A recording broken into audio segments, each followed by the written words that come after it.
Oke, kita akan lanjutkan pembahasan tentang JavaScript. Sebelumnya di video sebelumnya itu kita sudah membahas tentang konversi tipe data. Seperti janji saya, sekarang kita akan belajar untuk uh, kita akan belajar array, tentang array gitu. Array 05 array. Nah, array ini sering juga orang Indonesia menyebutnya itu dengan larik. Jadi kalau misalnya ada orang yang bilang larik atau orang bilang array, nah itu sama saja sebenarnya. Seperti biasa, saya buat script pengapit JavaScript-nya dulu. Nah, apa sih perbedaan antara array dengan variabel biasa kan gitu? Karena intinya sebenarnya array dengan variabel ini sama, cuma yang membedakannya dia adalah kalau misalnya variabel biasa itu hanya bisa menyimpan satu data atau satu string, kalau misalnya si array itu bisa menyimpan beberapa data, banyak data, atau banyak string gitu. Jadi bisa tipe datanya string, bisa tipe datanya integer, terserah. Yuk sekarang kita lakukan pembuktian ya. Misalnya var, saya punya variabel dengan nama Nuris Akbar. Oke, ini saya hapus dulu. Dokumen dot write. Jadi nama saya adalah plus nama gitu ya. Jadi ketika saya refresh di browser, nah saya adalah Nus Akbar. Nah, jika saya ingin mengasing lagi ya, atau memberikan nilai lagi value kepada variabel nama ini, misalnya nama sama dengan Wahyu Safrizal. Nah, saya refresh, nah datanya berubah gitu. Jadi datanya berubah. Saya asing lagi nilai terbaru, datanya berubah lagi. Asing lagi, datanya berubah lagi. Nah, tapi kalau misalnya array, kita bisa menampung beberapa data sekaligus. Nah, sekarang kita akan lakukan pembuktian ya. Oke, ini saya hapus dulu. Var nama. Nama sama dengan new array.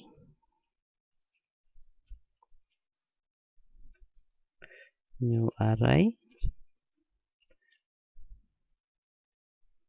Nah, nama sama dengan misalnya Nuris Akbar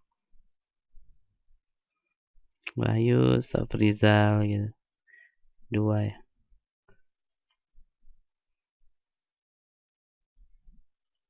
Nah, misalnya ini adalah nama indeks ke 0.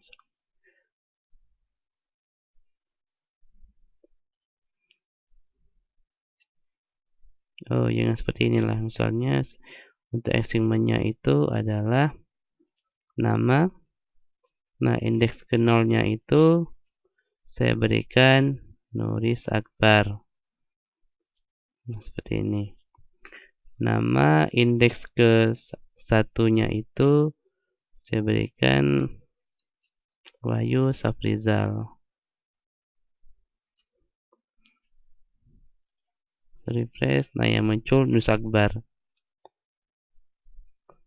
Jadi indeks ke 0-nya Nus Akbar, indeks ke 1-nya Wahyu Safrizal, dan array ini selalu dimulai dengan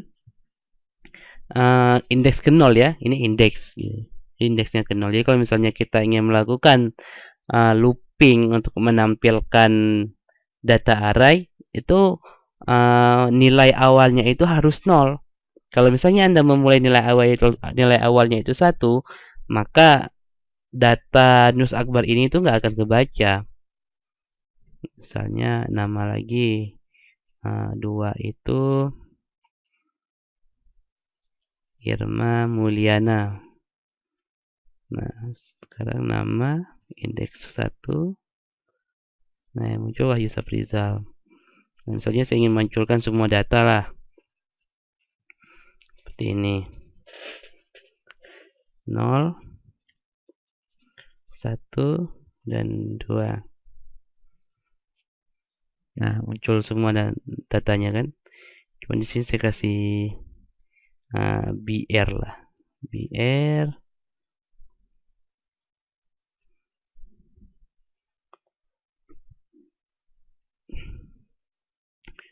Saya kasih BR. Dia kalau misalnya ntar ada ada string di depannya itu dia menggunakan apa namanya? Kita berikan tanda plus ini ya. Kalau enggak dia error nantinya. Bisa refresh. Nah, seperti ini. Selain BR kita bisa menggunakan slash n juga sih. Slash n gitu. Nah, ini juga bisa.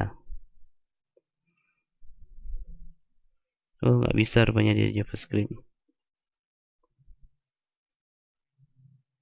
BR lah. Nah, sini. Nah, BR.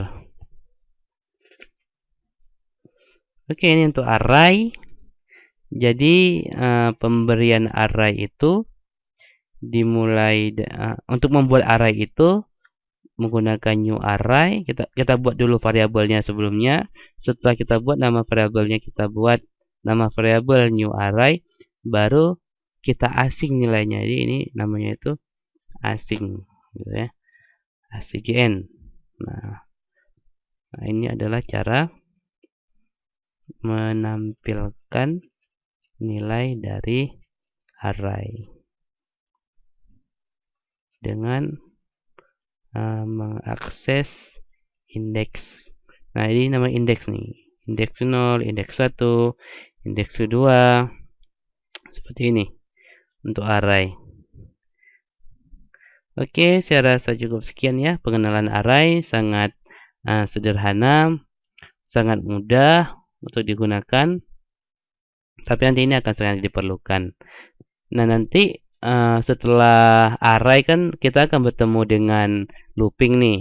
Apakah itu looping dengan for atau dengan while. Nah, itu bisa kita kolaborasikan antara array dengan looping.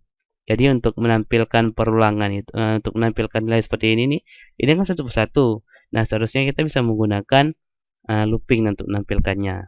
Itu nanti akan kita bahas pada episode pada episode yang membahas tentang looping ya. Oke, terima kasih sudah menonton. Sampai jumpa pada episode selanjutnya.